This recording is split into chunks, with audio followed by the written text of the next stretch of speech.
I grew up in a small Midwest town surrounded by endless fields and a close-knit community. My childhood was a mix of ordinary days and extraordinary dreams.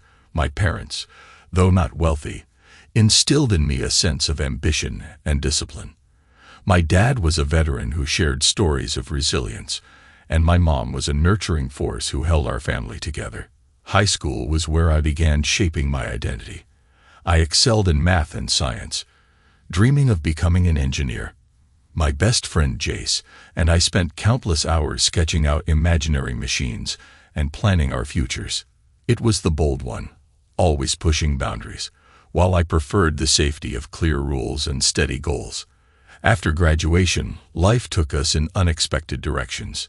Jace joined the military while I pursued engineering in college, but financial challenges and youthful mistakes led me to a crossroads, and I found myself enlisting as well. The Army became a crucible, forging me into someone stronger but also more guarded. By the time I returned home, I was a changed man. The innocence of my youth had been replaced by the weight of experience.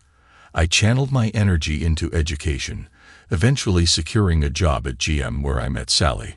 She was a light in my life, someone who brought color to the grayness that had settled over me. Together we built a life, a family, and a home, something I thought was unshakable. Jace seeped back into me gradually, as though I were emerging from a thick fog. The dim glow of the basement workshop, filtering through the gap in the door, seemed to mirror my mood.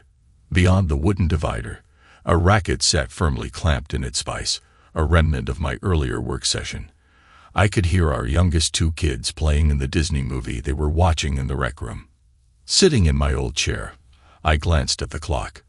I'd been there for over half an hour, lost in thought, trying to block out whatever I didn't want to hear. Dinner was done. Sally cleaned up while I headed to the basement to reg loose some rackets for the fall racquetball leagues. I'd been playing for years, usually in the A bracket, and I took pride in my skills and fitness. At 6'2", and about 200 pounds, I kept in good shape despite the demands of my engineering job at GM. Our 7-year-old daughter, Jessie, followed me down to watch a movie with her younger sister, Allie. At this age, Allie always tagged along with Jessie. I couldn't help but wonder how things would change as Jessie grew up. Our 9-year-old son, Jason, was the oldest and usually retreated to his room to build model airplanes. I finished the handles on my 3 rackets and pulled the strings tighter, preparing for a potential mid-game break. Checking on the girls, I saw they were absorbed in Lady and the Tramp, so I decided to head upstairs. As I climbed the stairs, I overheard Sally talking on the phone. I briefly considered surprising her, setting the mood for later, even though we'd already shared some time together that morning. But when I peeked through the door, I heard Sally giggling. I froze. That laugh was different. Familiar, but unsettling. Then I heard her whisper, "Sure would like to try that thing again before the word comes off." That strange comment triggered a memory from a conversation I'd had in a bar a couple of months ago. I suddenly felt dizzy and collapsed on the basement stairs, shutting the door behind me. Sally continued laughing, her voice dropping lower. I could catch only a few words. "Last time I was really on a roll. I can't wait." I didn't want her to know I was there, so I quietly retreated to my workshop, reflecting on the conversation. It reminded me of a night after a racquetball match when I had been at the bar with John and Craig. After discussing the game, the conversation shifted to women. I noticed that John and Craig seemed unusually interested in my marriage. Though they weren't trying to flirt, their prodding questions made me uncomfortable, and I'd left early a few times to avoid the topic. That night Craig was teasing John about his wife Mary, insisting he get a personal surgery. I assumed it was a vasectomy and mentioned that Sally had talked about having me get one. But we hadn't agreed yet. Craig kept smirking while John looked distressed. "Oh no, she wants him to remove the wart," Craig said, laughing. I was confused. "What's going on?" I asked. John blushed and explained he had a wart in a private spot. He'd seen it grow over the years, and now Mary wanted it removed. John wasn't so much concerned about the money, as he was about losing his advantage in attracting other women. as the work seemed to be a topic of interest. Realizing I wasn't comfortable with their conversation, I decided to leave. Now, sitting in the dark, I couldn't believe Sally could be involved in something like what her phone call suggested. Sally knew John and Craig from racquetball, but I didn't think they'd ever met her. The pieces started connecting, and I couldn't ignore the possibility that something was going on. Sweating, I hoped there was a logical explanation, but Debbie, Sally's boss, was clearly involved. Debbie had been with the company for 5 years and had become a close friend to Sally. They'd bonded when both were pregnant, and over time their families socialized a few times, though we were never close. John and Craig had joined the Wise Racquetball League a couple of years ago.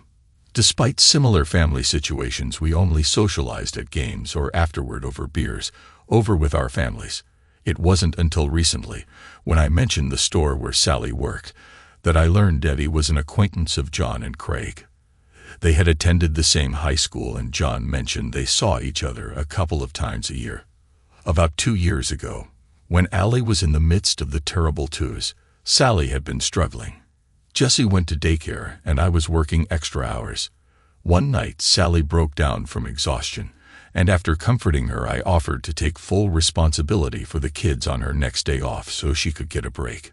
She thanked me and said she'd think about it. A couple of weeks later, Sally said she talked to Debbie about needing a break. Debbie suggested a shopping trip to upscale malls in Detroit. Though I had reservations, I agreed. Sally and Debbie left on a Saturday morning, checked into a motel, had dinner, and saw a movie. I insisted on getting the hotel info, which she provided.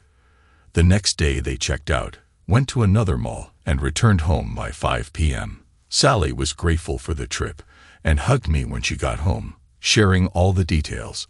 She hadn't gone overboard shopping but bought a few nice things for herself and the kids. I was glad she had a good time, and the kids were well behaved, so I had no complaints. Over 2 years ago, after Sally's first shopping trip with Debbie, it became a regular thing. Every few months they'd leave Saturday morning and return late Sunday. I didn't mind much. I enjoyed time with the kids, and Sally seemed happy. I couldn't recall any major changes at first, but after the second trip Sally returned in a different mood, sullen, and a bit nervous. When I asked, she said it was nothing, just that her period had started. I recalled that since then we hadn't been intimate on the nights she returned, but we always were a few days before she left. I hadn't thought much about it until now. Sally called me from the top of the stairs.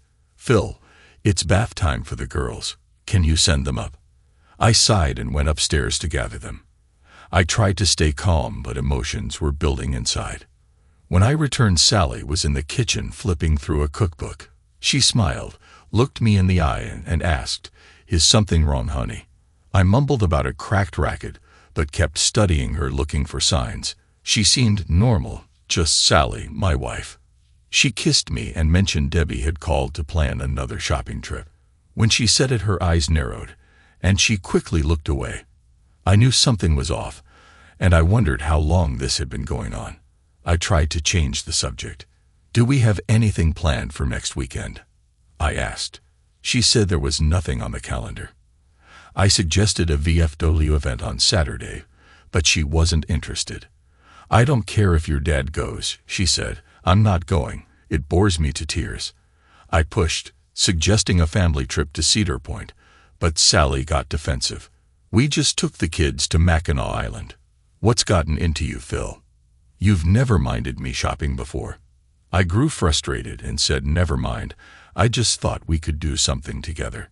She walked away saying, "You and Debbie are having fun. I'll go check on the kids." That night I pretended to sleep, but I couldn't stop thinking. I heard Sally come to bed and whisper my name, but I stayed still. Eventually she rolled away and I lay awake, reflecting on everything. I thought about my childhood growing up just a few miles from where we live now. I had a normal middle-class family, my parents and older sister. My best friend Jace lived a block away. We were inseparable. He was the outgoing life of the party type, and I was quieter, more thoughtful. We spent our youth playing sports, chasing girls, and in the end, both lost our virginity before prom. In high school, I started taking drafting classes and decided to become an engineer. Jace wasn't sure what he wanted, but we both enrolled in community college.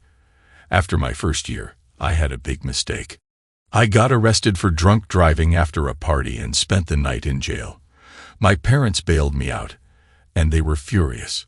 After everything, I spent all my savings on fines, court fees, and lost my driver's license for a year. For the rest of the semester, I rode my moped, giving Jace rides. Eventually, I gave up on school. It felt pointless without a license or money. The next year, I enlisted in the Army, hoping my drafting skills would land me an engineering job and keep me out of Vietnam. The recruiter lied, of course. Jace decided to join me, and we enlisted as buddies, guaranteed to train together. Basic training was tough, but manageable.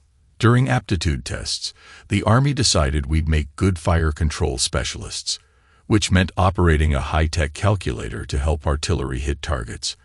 Afterward, we were sent to Fort Sill for more training. It wasn't great, but Jace and I had fun. A few weeks before graduation, we received orders for Vietnam.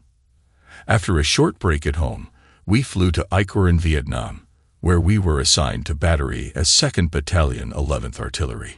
It was November 1969, and Nixon was reducing troop numbers. For the first few months, there wasn't much combat, just a lot of flying and some occasional raids.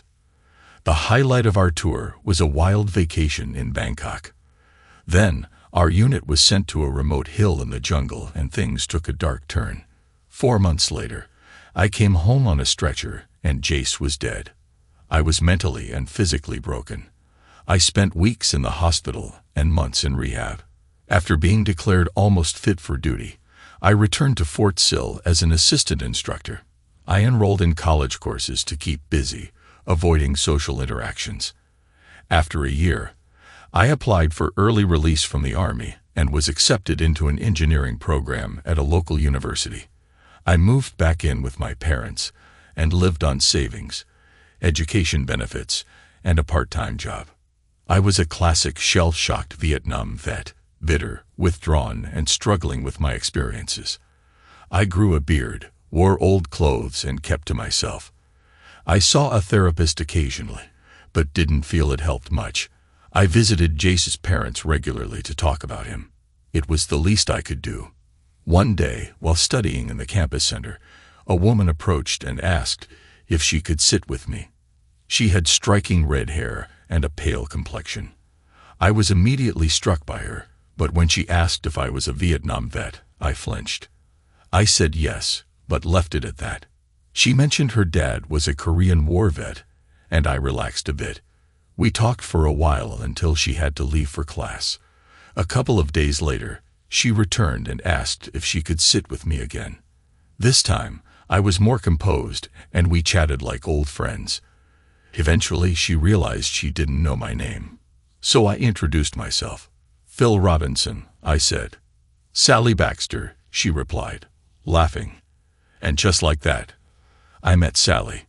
It turned out that Sally and I had long breaks between classes on Mondays, Wednesdays, and Fridays.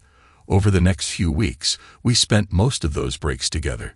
She shared almost everything about her life: family, friends, career plans, and I was fascinated by her outgoing social personality. She reminded me a lot of Jace. I told her about my family and classes, but avoided talking about the Army. I preferred to listen to her. Her voice could have read me the phone book, and I'd still be interested. Slowly, I started taking better care of myself, shaving, getting a haircut, and dressing better. My mom noticed and teased me, but she was clearly happy for me. A few weeks in, I finally asked her out. She agreed right away, but warned, my dad can be tough on guys who ask me out. I told her, if dating you means dealing with your dad, it's worth it. She blushed and called me a flatterer. That Friday, I knocked on her door and was greeted by her mother, Emily, who welcomed me warmly. Before I could say anything, she called, "Jack, Sally's beau is here." Emily introduced herself, and we shook hands. Soon, Sally's father, Jack, appeared. He was big about my height, but much heavier, and his presence was imposing. He shook my hand firmly and invited me into the family room. As we sat, I noticed military memorabilia, including a Marine Corps flag and an M1 Grand Rifle displayed proudly above the fireplace. Jack, a Korean War veteran, mentioned his service and injuries, and I briefly shared that I was a Vietnam vet. We talked about military history, and Jack seemed skeptical, even dismissive of my role.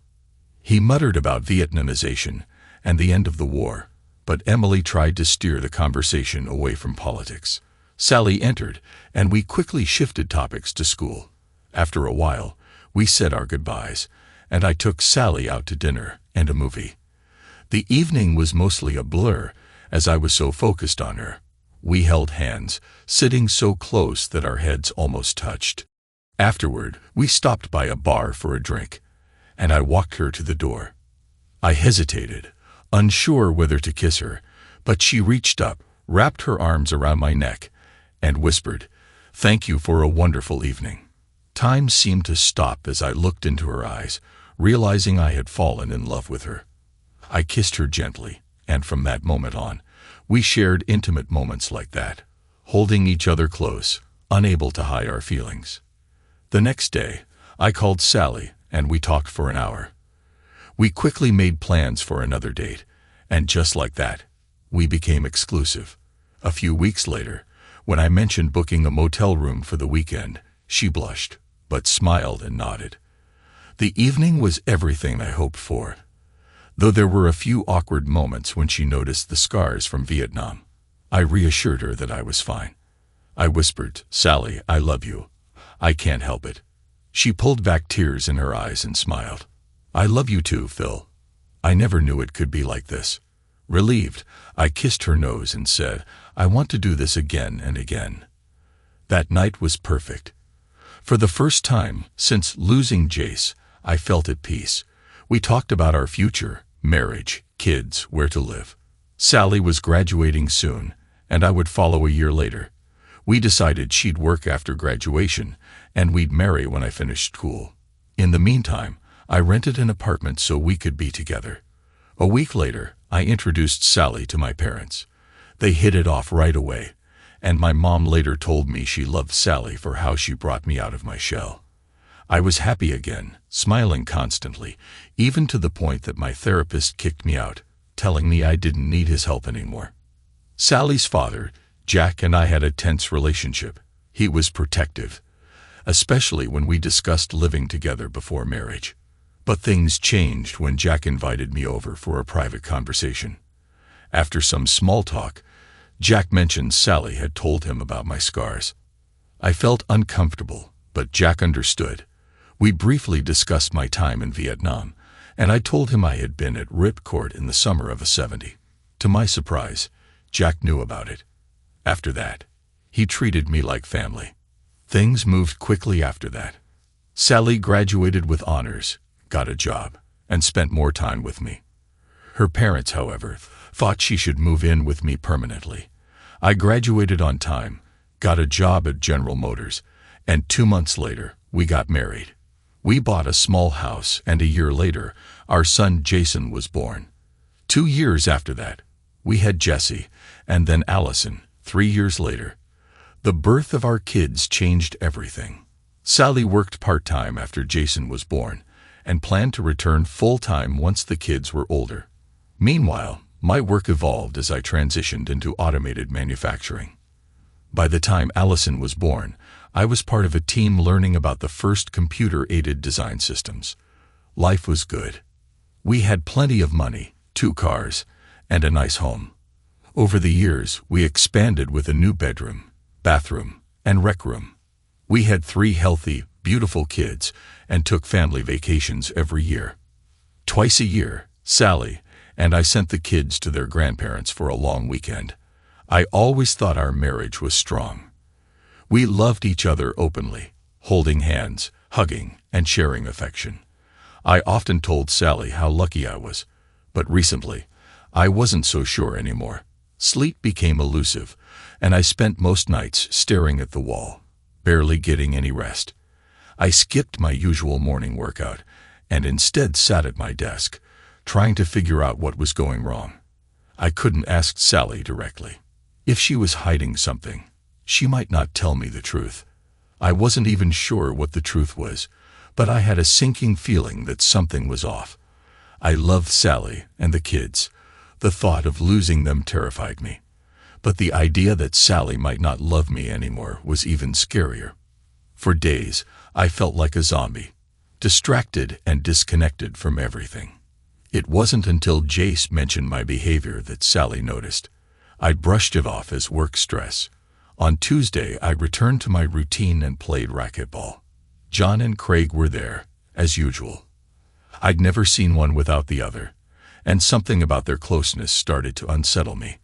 They acted like they shared some secret, and when they smirked at me, I began to see them as rivals. We played a few casual games, but my mind was elsewhere. By Wednesday, I decided to check on their whereabouts. I called John's house, and his wife said he was going to a business conference in Detroit. When I called Craig's house, I got the same answer. My heart sank. I didn't need proof. This was it. I knew they'd met up together. But how far had it gone? I was furious. A voice inside me said, "Do something." That Friday, I stopped by my parents' house. They were renovating in preparation for a potential move to Florida, but I needed their support. After some small talk, I finally blurted out, "I think Sally is cheating on me." The words broke something inside me, and I cried for the first time. My parents were shocked. Mom whispered, "No, not Sally. She wouldn't do that to you." Dad asked, "Why do you think that?" I told him everything. What I had overheard, what I'd learned. Mom cried quietly, and Dad comforted her, asking, "What do you need from us?" "I need to know for sure. Can you take the kids tomorrow and keep them until Sunday? I have to be where they'll be tomorrow night."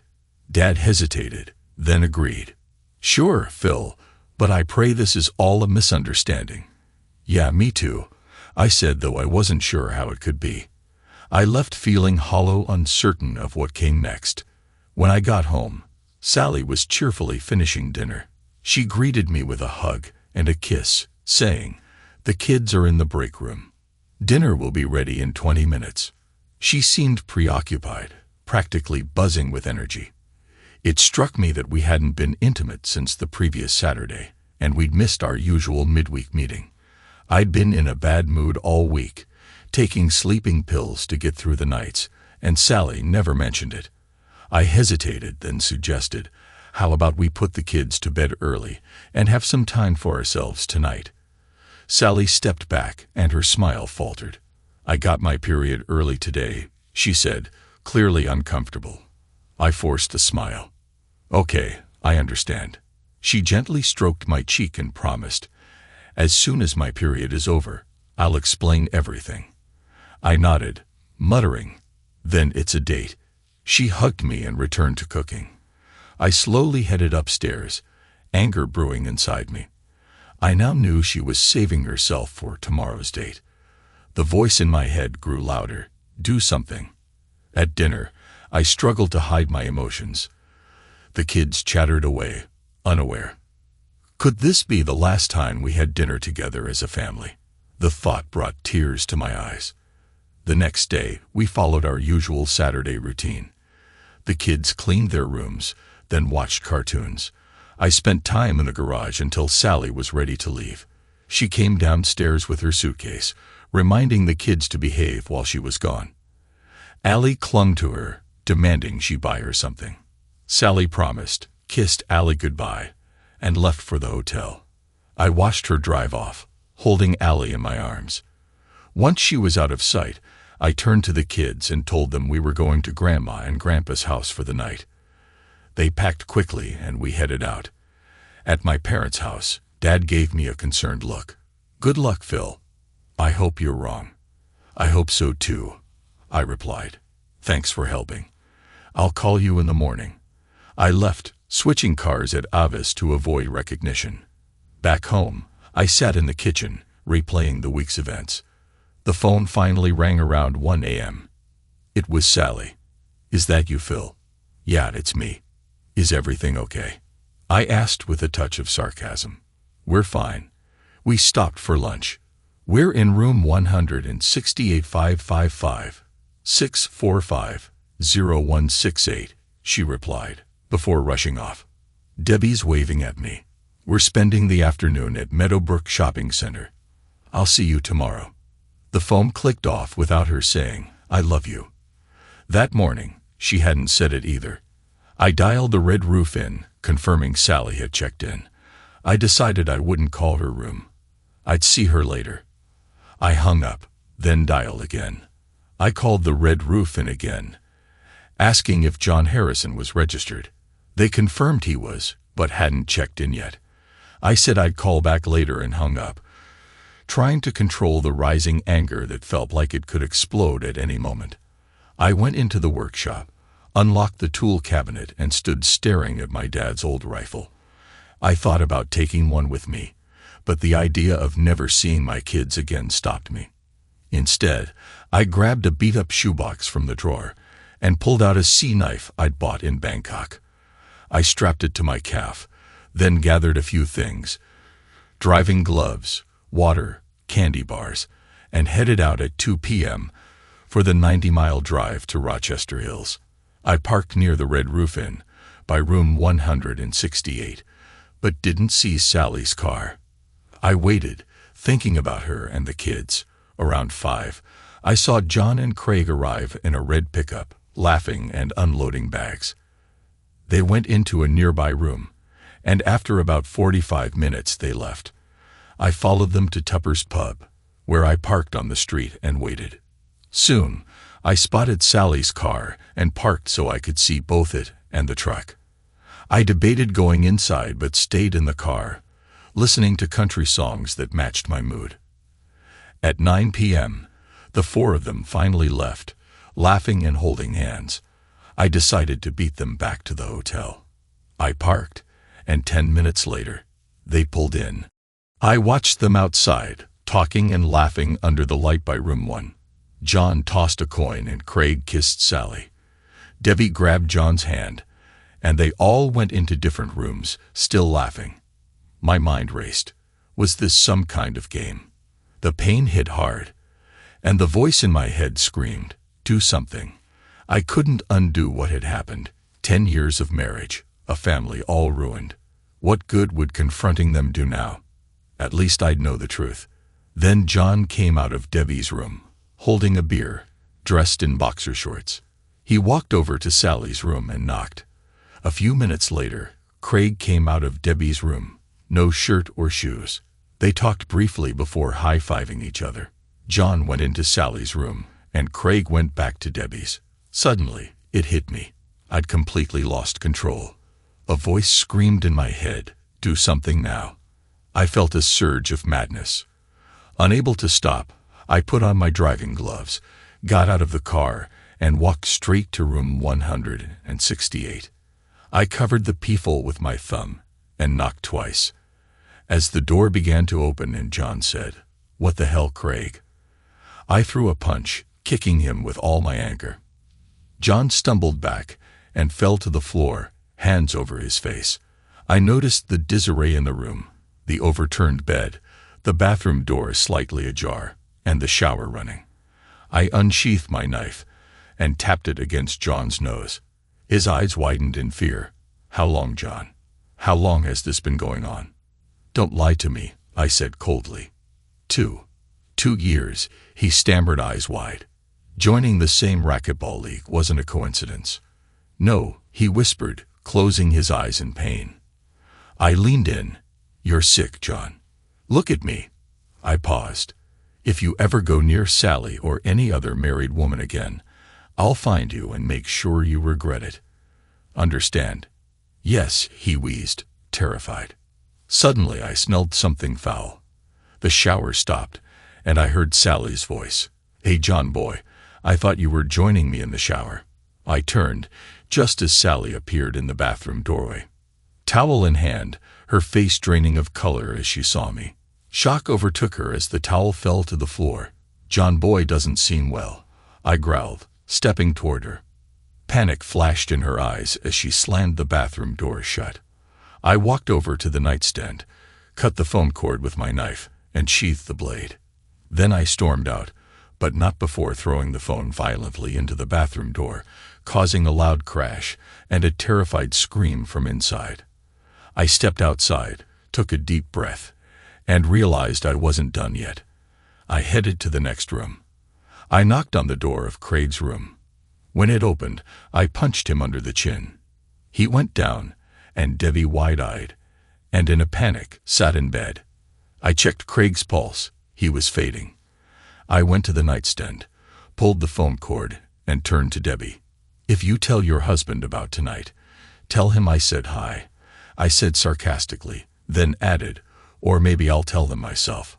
I tossed the phone into the corner and left. Outside, I looked up at the sky and took a deep breath, the tension gradually fading. The voice in my head was silent now. Everything was done. It was time to move on with my life. As I made my way to the car, my phone rang. Annoyed, I answered, "Yeah." "Phil, it's Jack," came the voice on the other end. "What's going on?" I asked, my tone uninterested. "Sally's at the house crying. She says she's afraid to go home." I glanced at the clock. Almost 1 p.m., nearly 14 hours since I'd left Rochester Hills. I don't know what I could have done, I muttered, feeling confused. "She says you hurt Debbie's friends badly last night." "Hurt them? They're lucky I didn't eliminate them," I shot back sarcastically. "What the hell? That's not like you," Jack responded, clearly shocked. I paused for a moment, then asked, "Did Sally tell you where the fight happened?" "She mentioned it was outside a restaurant in Rochester Hills, so she's trying to avoid it," Jack replied, his tone sharp. "Well, with her family and history," I trailed off.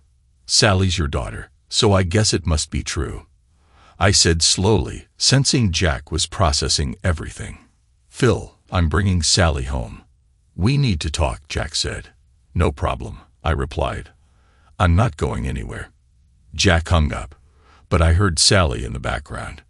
"No, Dad, no." I sighed. She's not making this easy, I thought. I was sitting at the kitchen table, drinking my second beer and looking through old photos when Jack and Sally arrived. Sally clung to Jack's arm, pulling him toward the door. "Please, Dad, let us talk. Phil and I need some time alone." Sally was makeup-free, her hair loose, eyes red and swollen, shaking like a nervous wreck.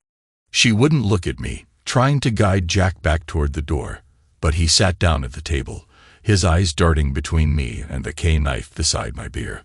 "Okay, Phil, what's going on?" Jack asked, his voice tight. I looked at Sally and mockingly said, "Yes, Sally, tell your dad what's going on." She snapped, "Shut up, Phil. You and I can work this out." Her commanding voice didn't match the pleading in her eyes. I was furious. The idea that she thought we could fix this alone, or that she could manipulate me, pushed me further. I was determined to be as honest as she was dishonest. I turned to Jack. "Sally and her boss Debbie have a couple of girlfriends they go out with when they're out of town. I found out and didn't take it well." I paused, then added, "I might have been a little more polite than she deserved." Sally sighed, sitting down, her face dropping. Jack looked at me in disbelief. "No, Phil, Sally wouldn't do that. I don't believe you." "Enough, Phil," Jack snapped, his anger rising. "You're being cruel." I stared at him, then shot back. "Cruel? You would have seen what I saw last night, another man's footprints in her hotel room." I said it flatly. Jack's eyes flicked to Sally, and her panicked expression made it clear I was telling the truth. Jack slumped in his chair, his face crumpling as he covered it with his hands, whispering, "Oh God."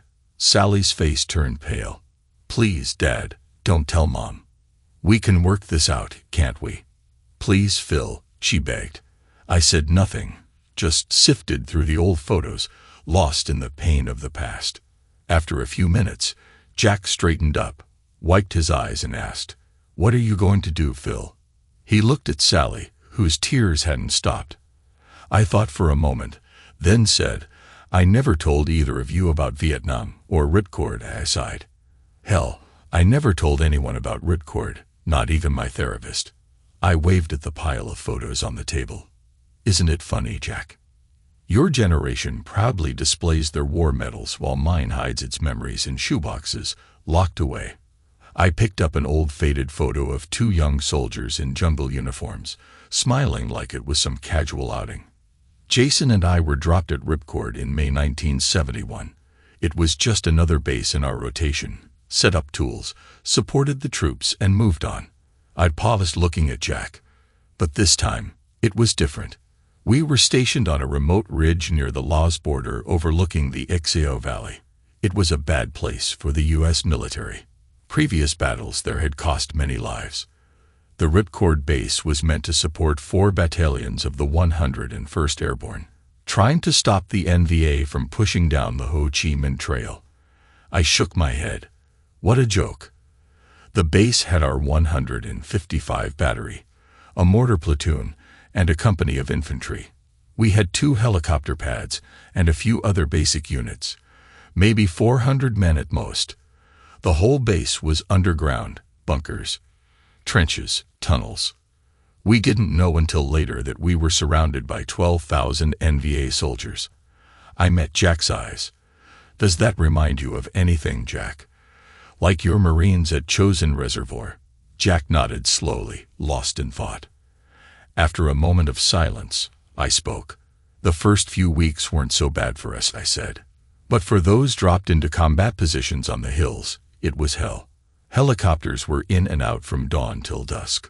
We only took occasional sniper or automatic fire, but the incoming anti-aircraft fire grew stronger.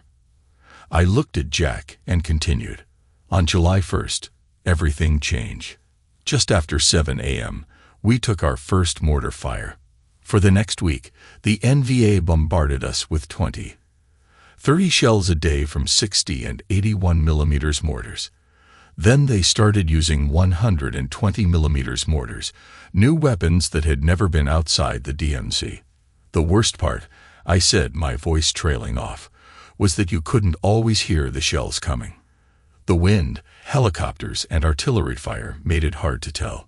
One day, I was running from the mess hall to the bunker when a mortar blast knocked me down. I got to the bunker and Jace, looking up, said, "Damn, Phil, you're bleeding." I smiled weakly at the memory. I'd forgotten my body armor that day. Never again, I added with a sigh. The shrapnel shot me under my right shoulder blade.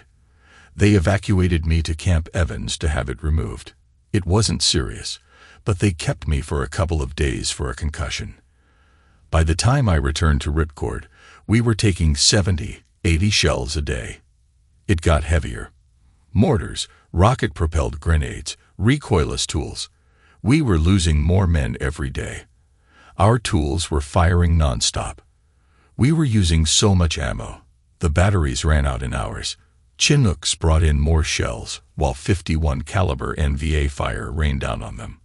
Once they dropped off ammo, we rushed in to load the tools. I paused, recalling the chaos. During one of these operations, I took another half-dozen shrapnel wounds. Between the constant bombardment, our regular work, and bringing ammo to the tools, we were beyond exhausted. Planes, F-4s, Phantoms, even B-52s, were constantly around. Bombing the hills, smoke and tear gas from the NVA lingered in the air.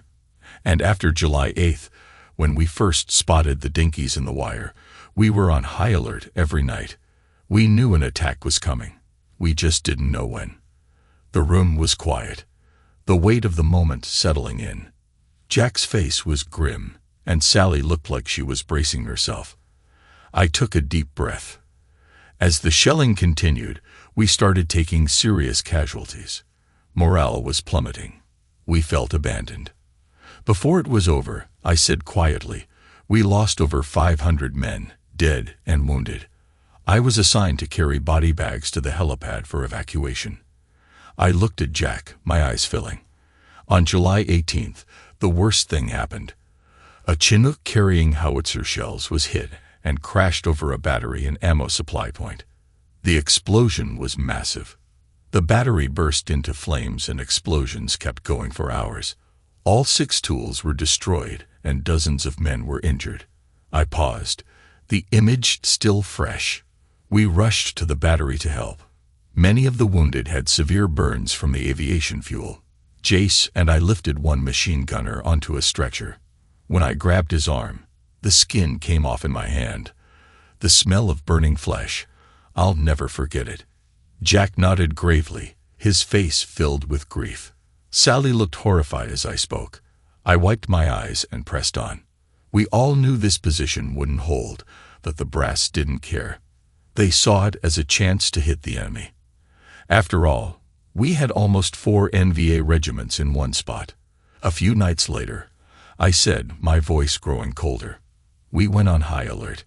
We were hit with automatic weapons fire around the perimeter. Jace and I set up an M60 in a trench in front of the FDC bunker ready for an attack. The mortar platoon kept firing flares, and the infantry returned fire along the jungle's edge. Every few minutes, I continued. Artillery ships flew overhead, firing rockets and miniguns at suspicious targets. Jace and I didn't return fire, often to avoid drawing attention to our position, especially since there was an infantry squad just 20-30 yards ahead. This night, I went on, my tone distant. The infantry kept popping up and firing grenades and automatic weapons. Then suddenly 20 MLDA mortar rounds hit their position. The ground shook as we dove into our foxhole. I paused, the danger still fresh in my mind. When we peeked out, the infantry trench was completely buried. We quickly took up firing positions, and Jace started shooting while I fed him ammo. The platoon sergeant crawled over, and we told him what happened. He nodded, ducked down, and rushed off for more ammo. I swallowed hard, forcing myself to continue. Just as we were finishing the last ammo belt, I heard an M16 shot. It felt like being hit with a baseball bat in my back and thighs. I collapsed on the edge of the trench, staring into Jace's eyes. I saw the realization in his face, but he couldn't speak. I held his hand. He squeezed it once, then the light left his eyes. I knew it was over. My throat tightened. My best friend, my brother, was gone. I felt completely alone. I wiped my eyes again, hearing Sally sniffle, but I wasn't sure whether it was for Jace or her own emotions. I took a deep breath and went on. I looked up to see Corporal Tran standing in front of us, and M16 aimed at us. Tran was one of Kit Carson's scouts, a North Vietnamese deserter. He fired a whole clip at us.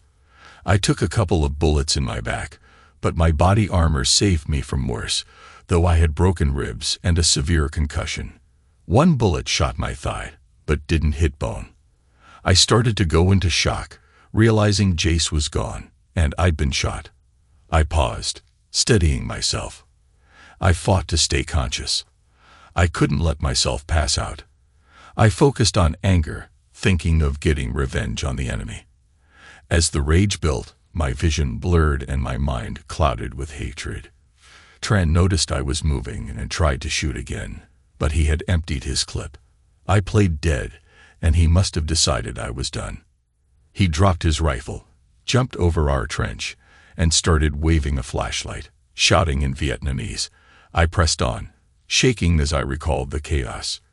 Then a rocket-propelled grenade flew from the bushes, narrowly missing both of us.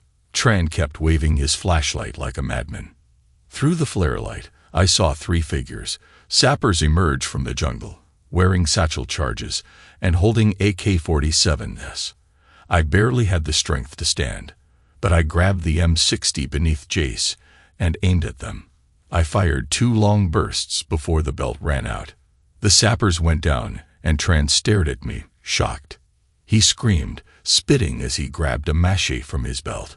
Most scouts carried them to navigate the jungle, I added. I barely had time to get my foot on the trench's edge and push off before Tran lunged at me. I dropped the M60 and grabbed my knife.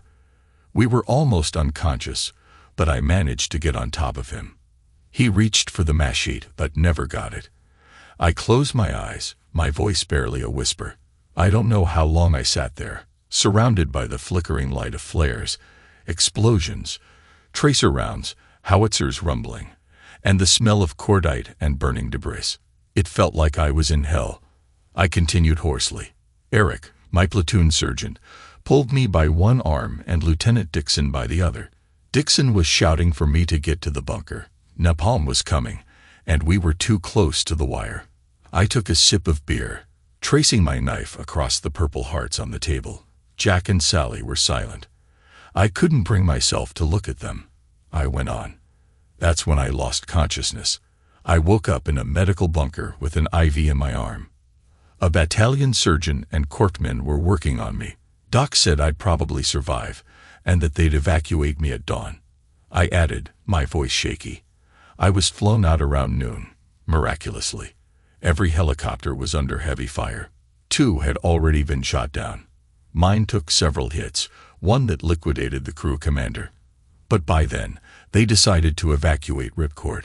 I paused looking at the table. They took everyone out on the 21st and bombed the place. I didn't care. 24 hours later, I was on a flight to Japan, then transferred to Walter Reed for a month. I sighed deeply. While I was there, some colonel who probably never heard of Ripcord handed me a medal for eliminating my enemies. I took the silver star from the box and placed it beside the purple hearts. It was the same one on Jack's mantle. I shook my head. The doctors treated me well, but mentally I wasn't fine. I had nightmares every night. Couldn't shake the sounds, smells, and faces of the dead and wounded. I paused, looking away. I missed Jace's funeral, but went home before reporting to Silbase. I visited Jace's parents. It was the hardest thing I've ever done. They wanted to know about Vietnam, what happened to Jace, but didn't ask a single question. I swallowed, struggling to speak. Why did I survive? And he didn't. I said softly. I asked myself that every day. I stared blankly ahead, lost in thought. I was in therapy, but felt withdrawn from the world. I did the bare minimum at Fort Sill and buried myself in college drafting to avoid socializing. When I left the Army, I moved back with my parents and went to school, not because I cared, but because I didn't know what else to do. I looked up at Sally. Then I met you, I whispered. Sally lowered her gaze, her voice trembling. You brought me back to life. You were happy, engaged in everything, beautiful inside and out. Everything I thought I wasn't. You made me want to live again. You gave me a glimpse of what life could be. She paused, her voice breaking. I fell in love with you. You saved me, and you gave me 3 beautiful children. I'll always be grateful for that. I sighed. For a while we just sat there, not moving. Finally Jack cleared his throat. What now, Phil? I turned to him tired. Jack, I've been betrayed twice in my life. Both times I lost my best friend. Sally started sobbing. No. The room was silent. Sally cried. Jack and I had tears in our eyes. Jack asked quietly, Are you sure, Phil? You want to throw it all away over one mistake? Sally lifted her head, a flicker of hope in her eyes. I knew what I had to say would end our marriage, but I couldn't let the lie stand. I shook my head. The mistake wasn't just one, Jack. I looked at Sally, my voice firm. I found out last night that Sally's been cheating on me for almost 2 years, and it wasn't just with one man. Sally sighed, closed her eyes and shook her head, sinking deeper into her chair, looking even paler than before. I turned to Jack. Does that answer your question? I asked. Jack stood up slowly, his eyes full of sorrow as he looked at Sally. You're my daughter, and I should love you, but I've lost all respect for you, your actions. He trailed off, unable to find the words, just shaking his head. Sally reached out, but Jack pulled away. He looked at me and said firmly, Phil, you don't deserve this. Do what you have to do, but don't hurt her. I couldn't take it anymore. No, Jack, I'm beyond that, I replied. But if it makes you feel better, take this. I slipped the knife back into its sheath and handed it to him. Jack accepted it silently, then turned to leave.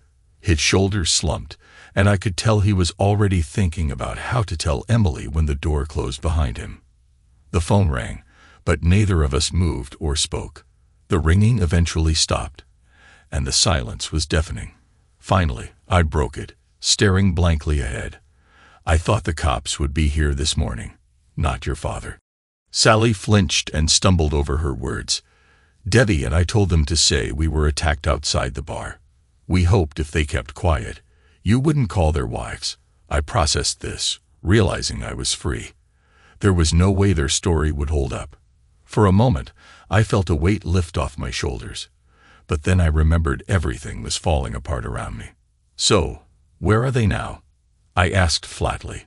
Sally cleared her throat, fidgeting in her chair. They're still in the hospital, under observation. You hurt them badly. John has a broken nose, cheekbone, and ribs. Craig has a dislocated jaw, broken teeth, and a concussion. I replied bluntly, don't forget their balls, Sally. Fear filterized. No, you really hurt them. She paused, then added, I didn't know you were so cruel, Phil. Did you have to do that? I stared at her incredulous. You're defending those fools, I said sarcastically. Before she could respond, the phone rang again. You should answer it, I said, heading to the bathroom. It's probably for you. I washed my face, looking at myself in the mirror. My eyes were red and puffy. I looked as worn down as I felt. It had been a sleepless night. Back in the kitchen, Sally was standing there staring at the phone. Slowly, she hung it up and collapsed into a chair. When I sat back down, she spoke, her voice distant. Did you have to tell Debbie's husband? I shrugged. Why shouldn't I?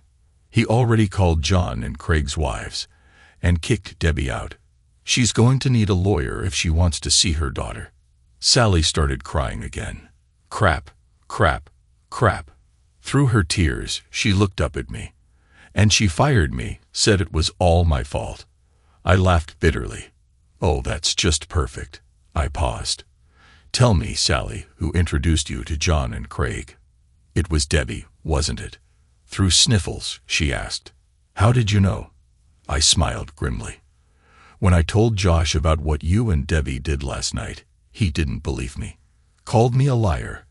Accused me of trying to ruin his marriage. But when I mentioned John Harrison's name, he turned pale and started swearing.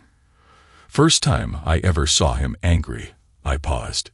You told me years ago that Debbie's second marriage was strained, and she was estranged from her parents. Well, she has a sister upstate she doesn't talk to either. I took a breath.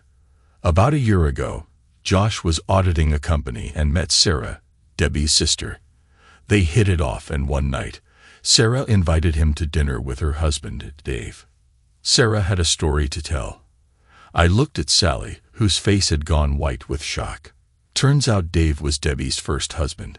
She cheated on him throughout their marriage. He found out, kicked her out, and filed for divorce. I stopped watching Sally's reaction. Debbie never told Josh any of this. And guess who she had an affair with during her first marriage? That's right, John Harrison. Sally froze. I continued. When I mentioned John's name, Josh put the pieces together and realized Debbie had been doing the same thing to him that you did to me. No wonder he threw her out. I took a deep breath. And like Josh, I'm wondering how long you've been fooling around with me, I said firmly. Sally cried again. Oh my God, Phil. It was just John and Craig just during our shopping trips. Please believe me. I hadn't thought about anyone else until Debbie mentioned it. Before our first shopping trip, she sat there twirling a handkerchief, crying and begging. Please, Phil, I don't know how I ended up here. It's like I woke up from a nightmare. When I walked into the bathroom and saw you there, I didn't say anything. Just looked at her grimly. Encouraged, she spoke quickly. I knew Debbie liked to play, but I didn't expect her to hook up with anyone on our trip. She paused, biting her lip. John showed up at the restaurant. Debbie said she'd known him since high school, but I suspected that wasn't true. He was charming, flirted, danced with both of us, complimented me a lot. I had a few more drinks than usual, And when his hands got too familiar on the dance floor, I pretended not to notice. Later, Debbie went with John to the room next to ours. I realized she set the whole thing up. The walls were thin, and I could hear them all night. That explains why you were like that when you came home, right? I looked at her with disgust. Sally, you're unbelievable. Sally hung her head and wiped her eyes. The next morning, John was gone. We had breakfast, and Debbie went on and on about their night together, raving about him the whole way home. She paused, then added, over the next few months, Debbie and I had lunch a couple times a week. She'd always talk about John and how much fun they had. That's when I first heard about his wart, Sally said softly. Debbie joked I should try it, but at first I just laughed it off. The more she talked, though, the more the idea stuck in my head. A few months later, when another shopping trip came up, Debbie confessed that John really wanted to be with me, and she didn't mind. I laughed, but I asked her what she'd do if I went along with it. Sally continued. She said John had a friend, Craig, who would keep her company. I didn't say no, though I don't know why. I told her I'd think about it, but I wasn't sure I could. Sally looked at me, but I just stared back, blankly.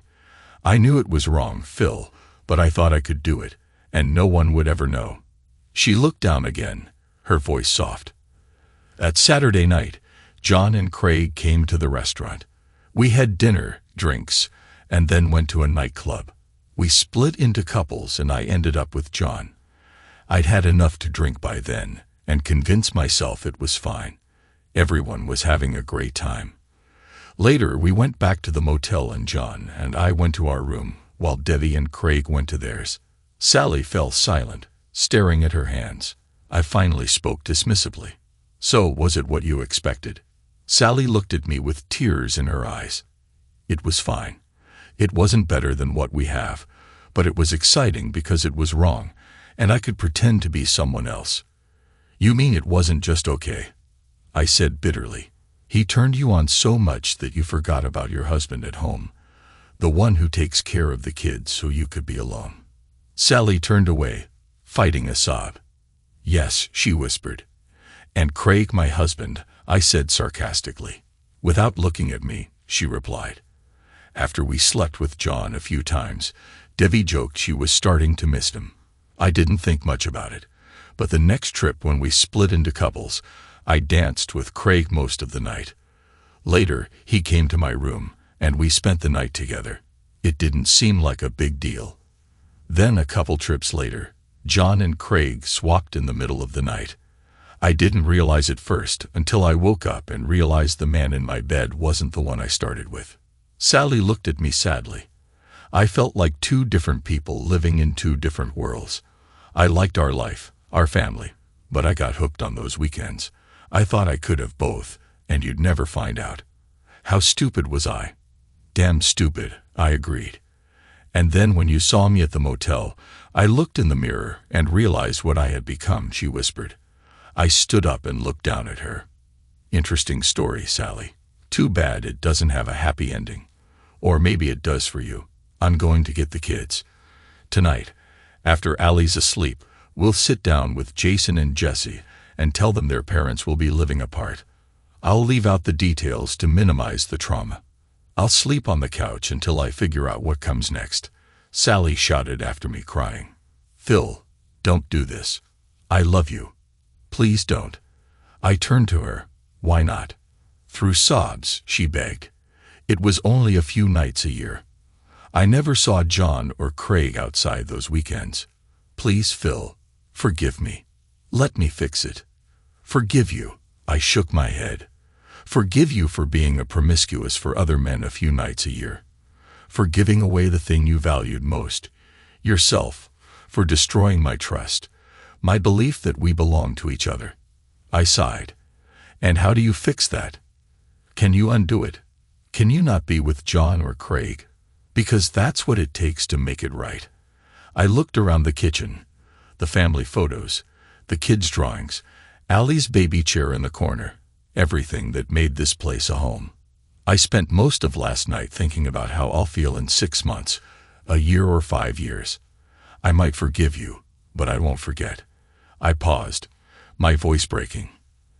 Every time I see you, I'll remember last night. Every time I hear your voice or your name, I'll think of it. And that's Sally. I can't live with. I stood silently for a moment, barely noticing Sally rocking back and forth, crying, whispering, "No, please, God, no." A few minutes later, I spoke softly. "Can you answer me one question, Sally?" She looked up at me, empty-eyed, like a condemned prisoner awaiting the sentence. "You lost the man who loved you more than anything. You lost the respect of your parents, my parents, and me. You lost your job. And someday, you'll have to explain to our children why you destroyed our family. Was it worth it?" After a long silence, broken only by her sobs, I turned and slowly walked out the door.